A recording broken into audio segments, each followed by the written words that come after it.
Any good stories from the road? Pipe up. I wish we'd gotten to see a little bit more out of our punter. I'm starting to puke. It makes my stomach hurt. I thought he was going to die. I'm starting to throw up in my mouth a little bit. He's on the probiotics. Is Georgia playing the 1985 Bears this weekend or what? A lot of Todd talk. Rat poison proof. They're mongeese. We will not be hunted at the University of Georgia. I can promise you that. The hunting that we do will be done from us going the other direction. I'll never forget when Kirby Smart said that, and the vibe around the team was, okay, maybe the Dogs have a little repeat season in them. Little did we know then, guys, that this Tennessee team would make for the game of the century between the hedges. I'm Wes Blankenship, Jake Rowe, Palmer Toms. It's a big show, obviously. It's a big week. Already got comments in from Uncle Glenn Hartley. He says to take down the Vols. That's right. If it's not actually time. We got a few days before it's time to take down the Vols. Uncle Glenn, keep that energy pent up. We need all the noise we can get if you're Kirby Smart. That's what he's begging for. Who would have guessed that question would have just broken the internet this week? Yeah, that's I don't know, man. Like you said, who would have guessed? You know, you just don't see stuff like that often. What a week it's been already. Tell you what, I feel incredibly blessed that I'll be in there for that game on Saturday. I just don't think very often you get to see bonus football like this is to me. This is playoff football right now. And it's There's just a little glitch Oh, in the okay. audio. Gosh, I thought somebody said something. Sorry. No, But yeah, I mean, echo. You're good. We get. I mean, we get. We're working on our crowd crowd noise too over here. Yeah, we get a playoff game during the regular season. It's awesome. I can't wait for it. It's going to be great. Yeah, the committee revealed its findings. Its research yesterday. Do you think this is a play-in game? Is this an elimination for both teams? Is it an elimination for one team?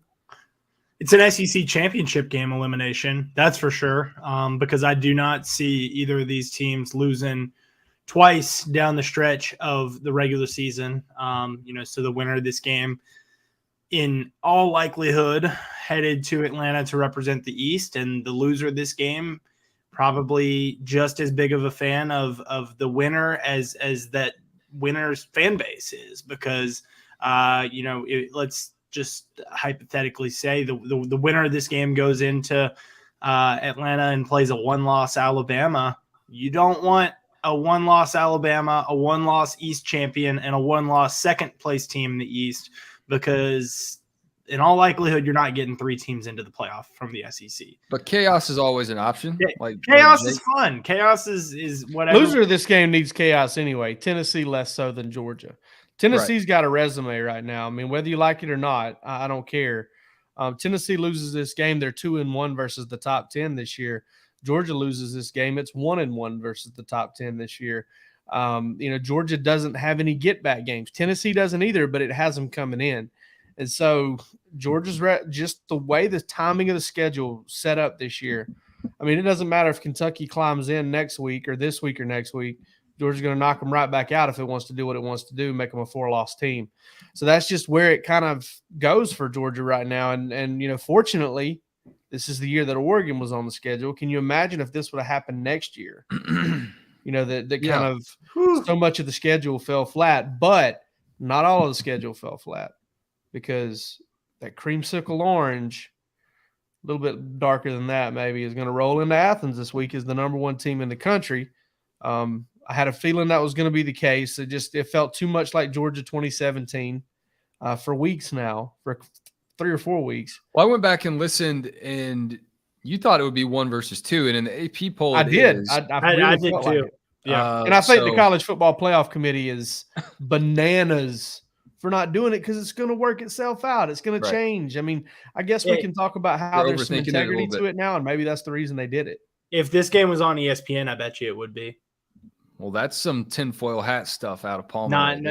But it's on CBS. Wes has got friends over at ESPN, okay? Yeah, right. We'll hear from a couple of those guys. They're they're mostly, it was the Vol connection that I was going for. And some people have liked it. I've noticed in our comments, a little inside baseball for everyone listening and watching. We've gotten a lot of Tennessee people in the comments. They are all over the place. And I don't know if y'all sold all your tickets to them in Sanford Stadium, but if this YouTube comment section is any preview, Tennessee is infiltrating everything that we're doing. But it's fine by me because it's helping our channel grow. So welcome, Vols. Watch our stuff. It's all my friends. It's all my friends. Yeah. From the volunteer state. Hello, family. Hello, friends. Mean Mug and Mutt, being from Northwest Georgia, this Tennessee game is always a huge game. Crazy huge this year, though. Yeah, I'd say it's about as big as it can get. So you guys have had a chance to look back on the Georgia-Florida game. Palmer, you spoke with Brent and Hubbs at Volquest to look ahead to Tennessee a little bit. I can't really get a feel on this game on how it will go. I'll tell you how I think it should go when we do our picks later on this week. That was a tease. But I will say, I think if you're a Georgia fan, you have a lot of reasons to feel pretty good, despite what the national media is saying as they ride on this Tennessee bandwagon. How about y'all?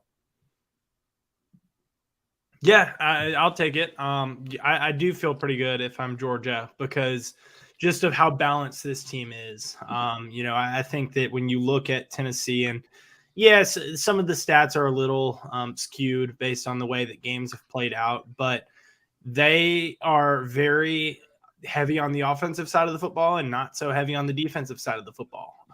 And whereas Georgia is a little bit more balanced, you see a strong statistical presence on both sides of the ball. And that's going to be something that I'm chopping wood about, so I'm not going to give it all away.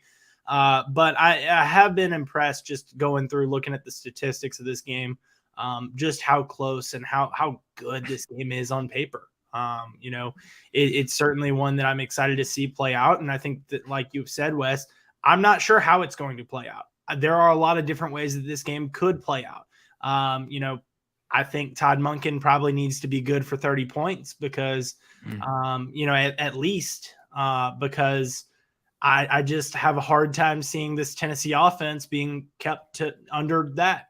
But if you go look at the way Pitt played them, they were able to bottle them up a little bit, especially the run game there for Tennessee. So there's a lot of different ways this game could play out. If Georgia jumps on them early, it plays out differently than if Georgia falls behind, and vice versa.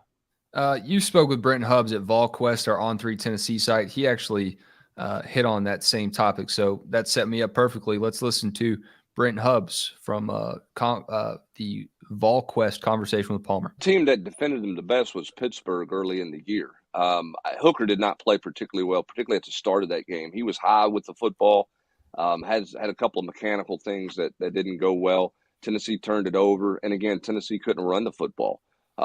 Pittsburgh could stop the run. They felt like their defensive front could handle Tennessee's offensive line. That allowed them to do some different things in the secondary. Brew McCoy was in his second game as a Tennessee receiver in this offense, so he was still learning.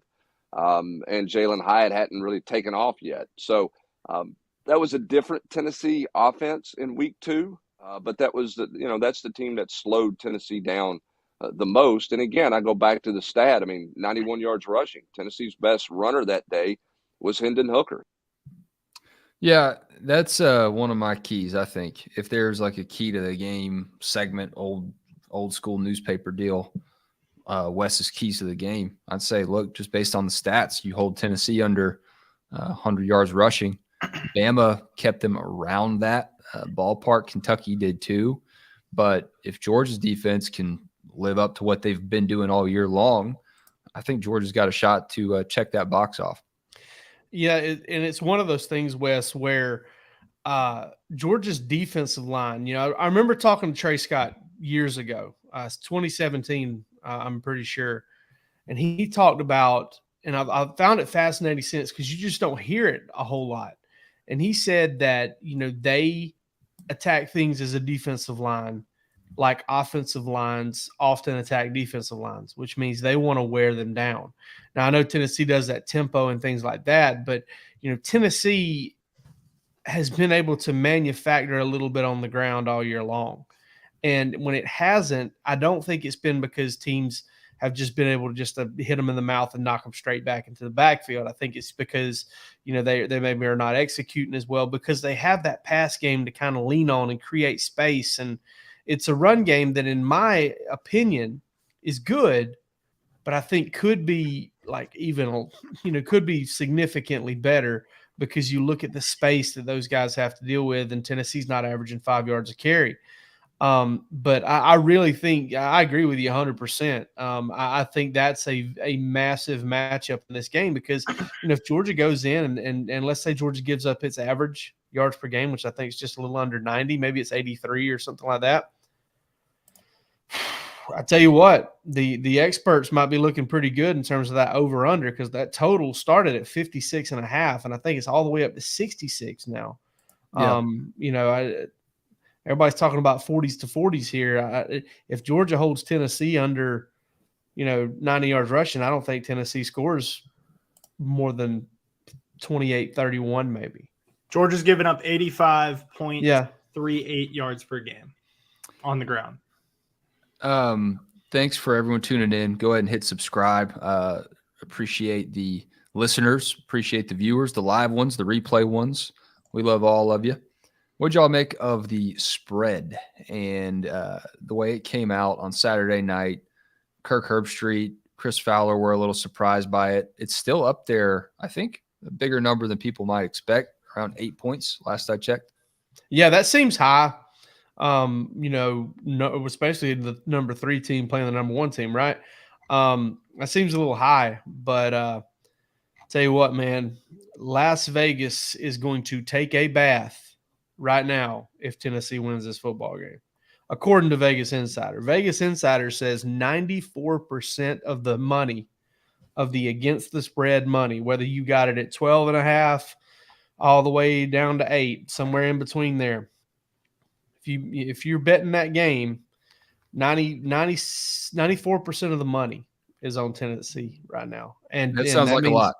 Yeah, that means if Tennessee loses by less than 8 or wins, or less than whatever they got it, if Tennessee loses by less than 13, or less than 13 and wins, man, I'm tracking with you. They're taking a bath. Yeah, it's just an insane number right now. But that takes me to my next topic, guys. The home field advantage. You look at traditionally what that's worth in sports. In the NFL, they say it's right at 3 points. College ball, maybe it's, that give or take, depending on how crazy the crowd is. Kirby Smart asked Georgia's fans to show up and make a lot of noise. According to Tennessee fans, that means that Kirby Smart is scared.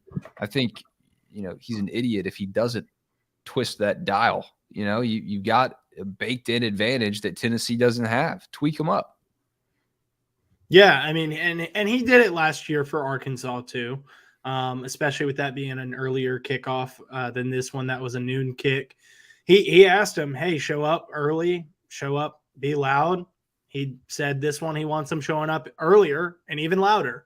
Talked about that Notre Dame game. And, having been at both of those, the thing that stood out to me was how early fans did get there. How loud fans were. I think that you kind of expect fans to be loud. But I think that when you have that kind of a presence early and you are in there for as long as they've been in there, and I do think that we're going to see that kind of a fan show out on Saturday. Doesn't matter though. I've seen some experts online say that it doesn't matter against a tempo team like Tennessee. I think it matters even more against a tempo team. I think it matters even more against a tempo team like Tennessee because it makes it so much harder to communicate. Obviously Josh Heupel said that they go, silent count at home. So, that's not a huge problem, but there are things that they're not mute out there. They're not playing, and not talking at all. There is a communication aspect, and that gets a lot harder when it's a lot louder. Yeah, there's that, and there's also just kind of the disruption of it all, right? I mean, just you do something ever so slightly poor, you throw an interception, and that place goes nuts. and that can snowball on you. So I mean, I don't necessarily know if it's just like, oh, creating penalties and doing this and doing that. I mean, maybe Tennessee commits some, maybe they don't. I don't think they're pristine in terms of penalties this year. I think they've got their fair share. They're around 7 a game. Yeah, which was surprising when Kirby, kind of gushed about how Tennessee, runs that fast pace and they don't have very many penalties. I mean, it's not great, but at the same time, it's not just about that. It's just about the momentum and getting energy from every single good thing you do. And that's a big part of like playing on the road. And, listen, I know Eric Ainge said what he said about, Sanford State. He's not wrong about when he played there. No, he's not. I mean, there was, it was probably, it was a couple, 2 or 3 years later, I watched that Auburn game and I was like, hey, this is what it's supposed to be like. And I'd been going to Georgia games since 1995. Right. So, yeah. I mean, I'd seen some pretty cool games in that stadium, but I'd never seen anything like blackout, 2007 sure. or anything like that. But I mean, if you missed what Jake's talking about, former Tennessee quarterback Eric Ainge, who did go 2-0 in Athens, tweeted out that playing between the hedges isn't really that intimidating. And a lot of this started with Kirby's tweet because it just blew up with a lot of Georgia fans, but also a lot of Tennessee fans saying that Kirby was scared. So that was obviously a talking point on Eric Ainge's radio show. So he goes to Twitter and he shares his hot take, and this thing just snowballs. But it was fascinating to me because the argument didn't become Georgia's loudness can affect the game. It was, well, Neyland Stadium's louder. That doesn't matter right now. You're not almost some whataboutism right there. We're not in a scream off here, but not to mention there's almost 10,000 more people there. Yeah, you should be louder. But anyways, I digress. Go ahead, Jake. Stanford State is plenty loud. Yeah, plenty loud. I've seen several games there, over the years that pretty intimidating, pretty crazy environments for somebody to try to operate. It's not impossible. Tennessee's good. Georgia's not going to put their foot on their throat right to start with and hold them to, 11 points. Okay. But, I do think that, I don't know, novel concept. Georgia's playing at home and it's helpful to them. Mm-hmm. It's almost like and that's another thing that I've kind of noticed this week with Tennessee fans. It's almost like that's blasphemous. Nobody has an advantage over this mighty Tennessee. Well, they've heard a lot of the rat poison that Georgia fans have heard at the beginning of the season and since they won the Natty. You got to go out there and play the game, man. You got to actually play the game. And going back to the home field advantage and the line that we were talking about, that's why it is. That's part of why it is as high as it is. There is a home field advantage factor factored into that number. So Vegas, accounts for that. Vegas thinks that there's an advantage of playing at home. Matthew C. Doing some off-site producing for us. I appreciate that. Tennessee 123rd in penalties, worse than Bama. 74 yards per game. Georgia 16th. Guys, I got some sound from one of my buddies that Jake was giving me crap about earlier. Paul Finebaum talked about Josh Heupel and what he brought to Tennessee and what it was like when Tennessee hired him. On the other end of this, I want to hear from y'all what you actually think about what Tennessee's offense can do against Georgia. But let's do the Wayback Machine and remind some of these Tennessee fans just how happy they were for Tennessee to hire Josh Heupel. It just seemed like a very safe, unimaginative hire. Unimaginative because the AD there had previously hired Heupel at Central Florida. And, I think most people realized that you couldn't go out and get a big name in that moment. It was already January. But it just seemed like this program was going to crater. Same day that came out, a couple of players transferred to Oklahoma, a couple more bailed out, and it looked like literally the end of the world for Tennessee. I remember that. I don't really remember the chaos of almost hiring Schiano, but there was a lot of it. But I do remember thinking, or at least seeing Tennessee fans say, "Okay, great, Josh Heupel, he'll be a great holdover until we hire somebody else." John Gruden. Groomers. John Gruden. Yeah, that was a dark time, I imagine, to be a Tennessee fan. I mean, I just remember seeing like Paul, brought up all those guys leaving, and I was like, holy smokes, man, they are losing good player after good player, talented player after talented player, and man, what a job just building it back up that fast. And you said you wanted to hear from us on the offense. It's because of that offense, man. It's just, the scheme is ridiculous. I don't know why more people don't run it. I don't know why more people don't at least implement things of it in their offense. The splits, it just doesn't. I watched that game. I know I've said this before. I watched that game from the Neyland Stadium press box last year in the first quarter. I was like, how in the world does anybody stop this thing? Because how did Georgia stop it? Let's go back to that game from last year. And Georgia ended up only holding them to 17 points and getting Hooker benched. Yeah. And there was a late touchdown in there. Yeah, there was a late touchdown in there, and Tennessee got into the red zone, I think, 5 times in that game. So they did move it around pretty good. Georgia, I think what Georgia ended up doing is Georgia ended up, number one, what we talked about earlier, controlling the run. Tennessee had more success early, a lot of first down success early in that game. So Georgia started controlling the run. Georgia got a turnover, which was massive. I believe it was a Darian Kendrick pick. Yep. And then they also tackled so much better than they did. Chris Smith comes into the game at star. Dan Jackson goes to safety. Tennessee's unable to kind of maybe attack Dan Jackson a little bit where he struggles a little bit, which is that, deep downfield coverage. And they can't exploit that. But at the same time, Georgia's also just tackling everything underneath and keeping them and forcing them to try 4th downs and forcing them to stuff in the radio. Yeah, and then Channing Tindall went bananas in the second half. 3 sacks in the second half. Tennessee led after the first quarter last year, 10-7. And if I'm not mistaken, they hit Georgia in the mouth. I think that they also led in 2019 at the end of the first quarter.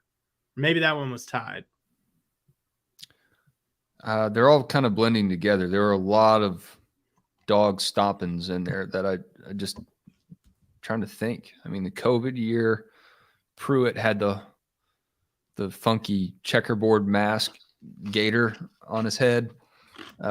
Georgia stomped on that one. I don't know. And different game this year for sure. Yeah. Tennessee led that one early too. Was up 7-0. Okay. So if Tennessee builds a big lead in this one, Georgia fans don't panic. Hammer the Georgia live line. You need I think you need a 4-score lead to feel comfortable about this game. Either way, because here's the deal. If Georgia jumps out to a 17-0 or a 21-3 lead, it ain't safe, folks. I mean, feel good about it and take it if the devil shows up beside your bedside tonight and ask you if you want that deal for your soul, contemplate it and then take it. That's something that Georgia wants, all right? But at the same time, it ain't over.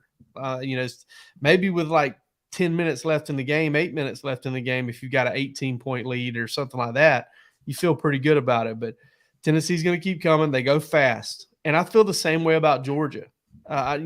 Georgia's defense has shown it'll search and it'll fight and it'll figure it out and it'll kind of start getting some stops. It'll figure out how to get where it needs to get there for a little bit and give the offense a chance. In every game that Georgia's lost under Kirby Smart since, that Auburn game, the defense has done that for Georgia. Every game, they'll slow the other team down enough to get the offense back in it. It's just that the offense in those games wasn't able to do it, and I think the offense this year is. Speaking of consistent delivery, let's talk about Breaking Tea. Breaking Tea is a T-shirt company. If you haven't heard of it, we talk about it every week here on the Georgia Show. And let's face it, you need a new Georgia shirt, and look at this new one that they got right here. Look at this beauty. Boom! They heard you. They needed a new Georgia shirt.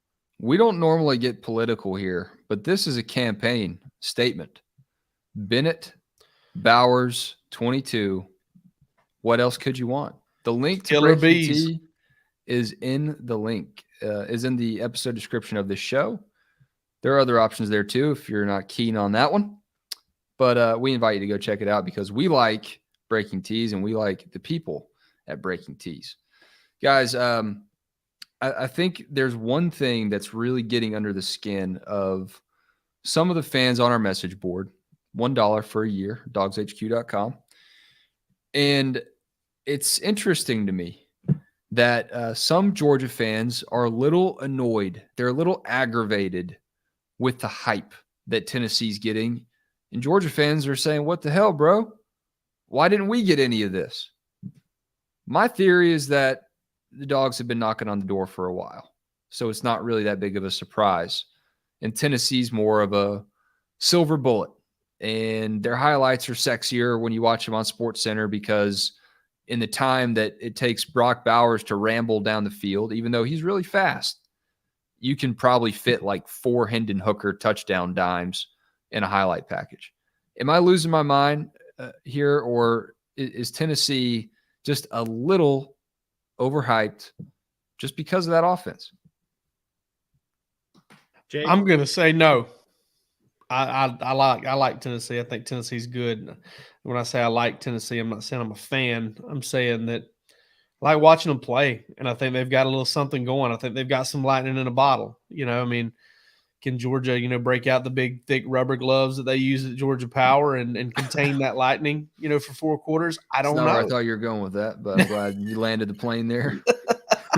My mom worked with Georgia Power for a half century almost. So I got to know those linemen. A lot Balls of times in here. Yeah, there we go. But yeah, so Georgia's got to put the gloves on and contain that flame. They got to contain that lightning bolt because Tennessee is really stinking good. I think they're getting better on defense, but I also think Georgia's really good, and I think Georgia's a Kirby said that the defense is getting better, so that's got to be worth something. Yeah, I mean, Kirby, I think, would say that about Vanderbilt, and then after the game say that Vanderbilt knows it doesn't have good enough players. He loves to pull that move. He does. I don't know why he does that. Every time he does it, I cringe. I'm like, golly, man, don't say that. Well, I mean, notice if it's a blowout, they know that they don't have as good of players, and if it's a closer game, I told you guys they were good. Yeah, yeah. Kent State didn't have as good of players as Georgia, but Kirby told us they were good. They were good. Spin zone, baby. Last name drop of the episode here. Ryan McGee also joined me to talk about the Vols. He is a big Star Wars nerd. All right, we don't bring a lot of this stuff on the show usually. I don't know how many of y'all like Star Wars, but I asked him if this game was a Star Wars reference, what would it be? And his answer kind of surprised me, but he seemed to think it was a no-brainer. It's easy, man. Georgia's the Death Star. They are. They got all the toys. They got all the tools. They got the biggest weapon. They're the defending national champs. For what it's worth, every week on ESPN.com, we do our playoff rankings. I've got Georgia number 1. They've not done anything to make me think they shouldn't be number 1. So that's it. It's the impenetrable machine, right? And so if you're Tennessee, again, this is easy. This is the trench run. You're smaller. You're not as deep. You got to be more creative because you don't have the toolbox that Georgia does, and you got to stay quick and nimble and make that trench run. And so, if you're Georgia, it's recognizing the one flaw and defending it. I don't know that they have one. I think Ryan might have been pandering a little bit to the Georgia crowd. Yeah, I thought he sounded like the Kent State head coach. A little bit. Yeah. Yeah.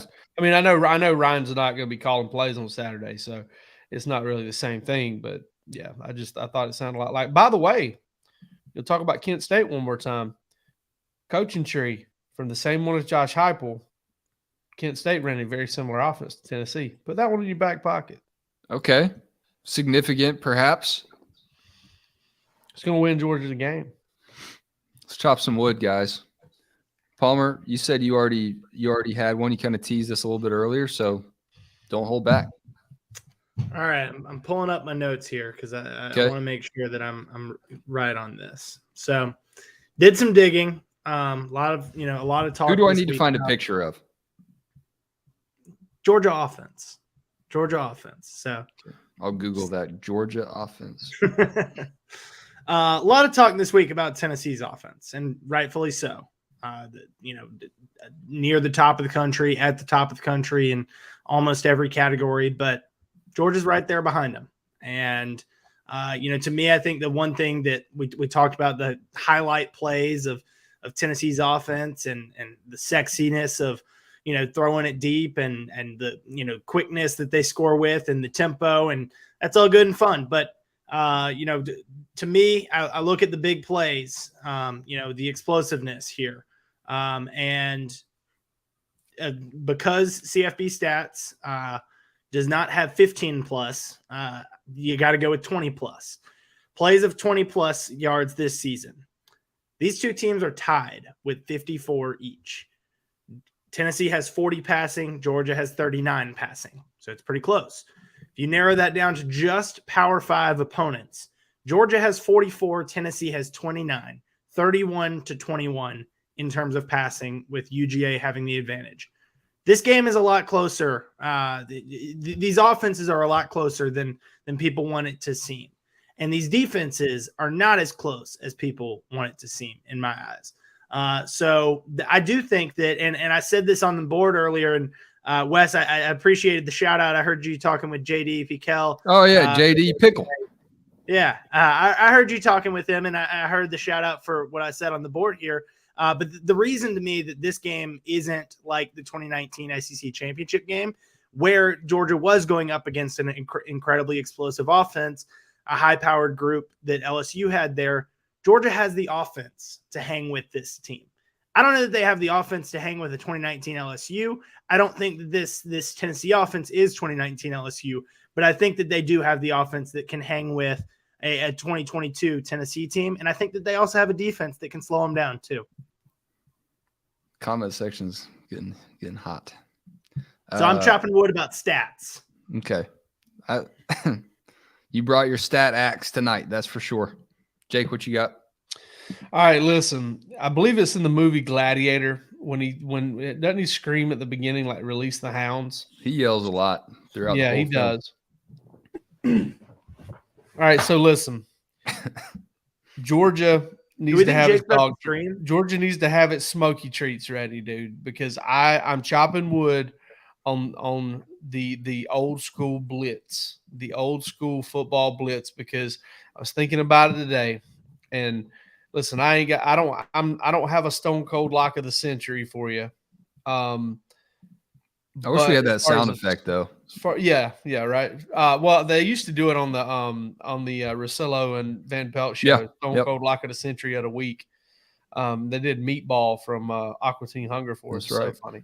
All right, Rabbit Trail. Tennessee's going to blitz Georgia to death.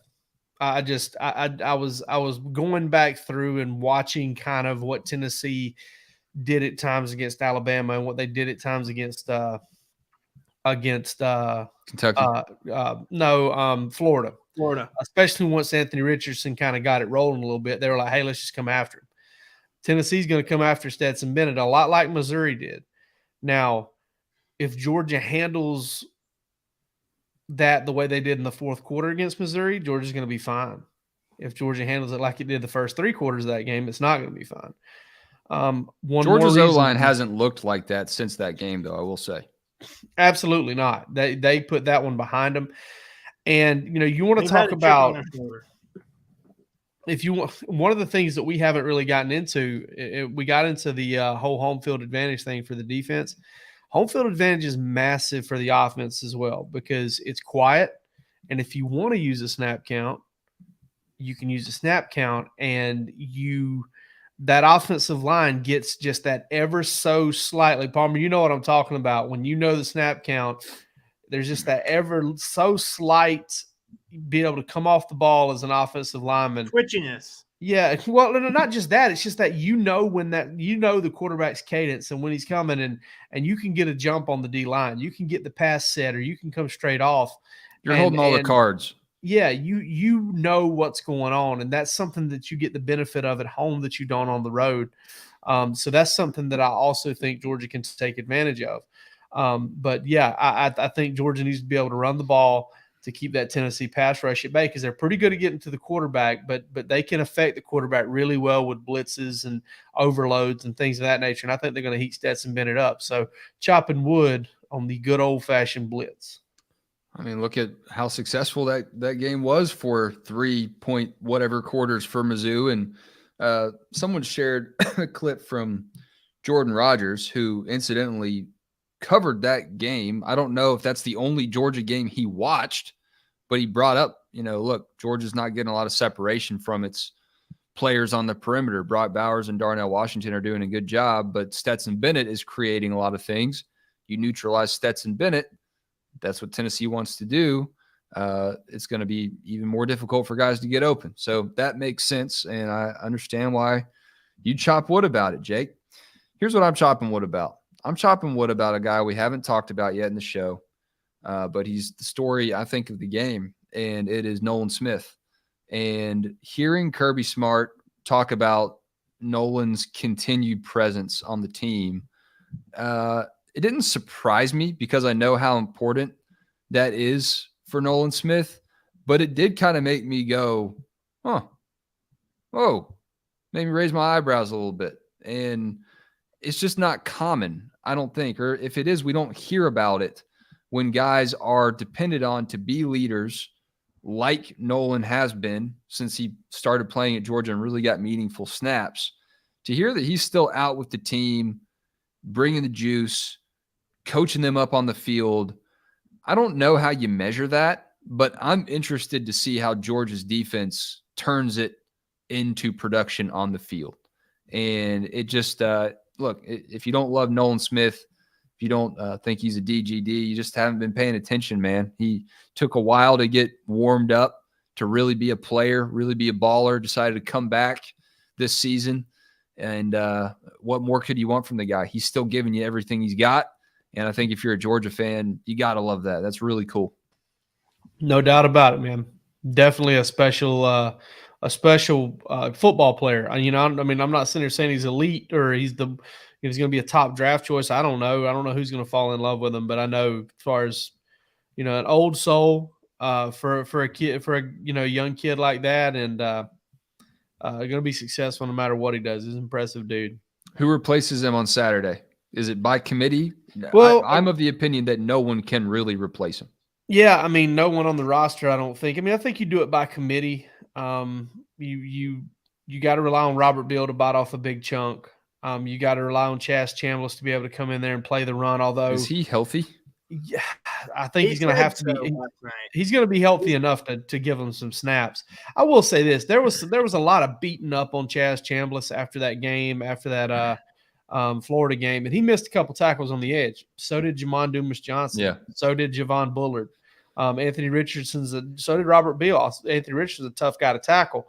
But he also bent the edge a couple times and got some pressure on the quarterback. He ended up having to work against a tight end to get his sack. But I think you're going to see Michael Williams in some spots kind of play in that jack linebacker role with his hand on the ground. I think you'll see Marvin Jones get a look. Jalen Walker on third down. Xavier Sori and Jalen Walker on the field at the same time on third down might be in the cards. And then obviously Chambliss, Robert Beal, MJ Sherman by committee. But I think Robert Beal is probably going to play 45, 50 snaps. Well, that's, to me, it's like I said, that's the story of the game is what does Georgia do? It's overemphasized. I think you brought this up earlier in the week, Jake. The pressure on the perimeter is a little overemphasized, but you still got to have a dude there that can stand in there and go. But Jalen Carter coming back is massive too. And watching what he did against Florida was pretty scary. I don't know. There's a lot of balancing factors here. Like Georgia could use the fact that they're number 3 in the playoff committee rankings as bulletin board material. Well, Tennessee could use the fact that they're underdogs and they've smoked everybody as bulletin board material. There's just so many of these little marginal things, and that has nothing to do with Nolan Smith or Jalen Carter, but stream of conscious show for a really big game that you can't tell I'm really excited about. Comment section's really excited about it too. Somehow it's free. Our comment section over at the DawgsHQ message board is not free. It's $1. So for a whole it's- year. No, it's a big difference for you guys. But we A invite penny you every to 4 days. check it out. Yeah, Jake's Hey, run the numbers. have y'all checked out the weather for Saturday? Haven't looked at it. Rain. How much? Rainy. Showers all day, showers in the morning, cloudy in the afternoon, showers and later at night. There's a chance that it's going to be What's your raining. source? What's your source here, Palmer? I am looking at weather.com. He's looking at WGN Chicago. They do know their weather, weather.com. But Yeah, we'll see. Maybe that makes the crowd a little quieter. I don't know. I don't know what kind of impact that has. Maybe If the ball a little slipperier, eh? I bet they're doing the wet ball drill. Has anyone asked Kirby about that this season? We talked to Pod and Kieris tonight, and Pod said that they've worked on some things that he's aware. He said I asked him, how do you simulate rain when you can't really control the weather? Obviously, you can do wet ball, but the planting and all that it takes is also part of it. He said, yeah, we got water guns, noodles, buckets of water being thrown at us. So sounds like they're preparing. They got some student intern that's going to be a head coach in 30 years and lead some team to a national championship. And he's super soaking Chris Smith out there to get ready for the game. Just an amazing sport, amazing game. Guys, thank you for tuning in. I want to give a shout out to the Tennessee people that came in tonight. Vols time, you're a good sport. I like that. However, this Tennessee and Georgia game goes, I almost bet it will be a great game. I mean, I hope it is. I hope so. So hyped up. It would be a real bummer if it wasn't. Anthony Richards, not Anthony Richardson. I appreciate that. Appreciate y'all going back and forth. Y'all keep it civil. Okay. We're all football fans here. We're all SEC fans. Hit that subscribe button if you aren't already. And we will have a link to, all the conversations we had, Palmer's conversation, the ones I had, and then link to Breaking Tees. Come on, get yourself a t-shirt. Thanks for watching the Georgia Show. Guys, take a moment to soak it in, Palmer. You're going to tell your grandkids about this one. So young, Jake? going to get to experience something like this. I can't believe it. Yeah. You know what I was doing 17 years ago, Palmer? I don't know anything. Jake, you're probably you're at a not Georgia game. Yeah. Huh? Palmer dog, you're probably at a Georgia game. What do you think? 17 years ago. I don't know, 05? man. 2005? Yeah, it's probably around when that Yeah. Georgia-Auburn game was played in 2005. Auburn's last That win was in a good Sanford game. Stadium. I was probably there. Yeah, Not it was for a good Georgia, game. though. All right, guys. I'll let y'all get to bed. I know you're getting tired over there. Appreciate y'all tuning in. DawgsHQ got you covered on dogs and Vols. Catch you next time. All right.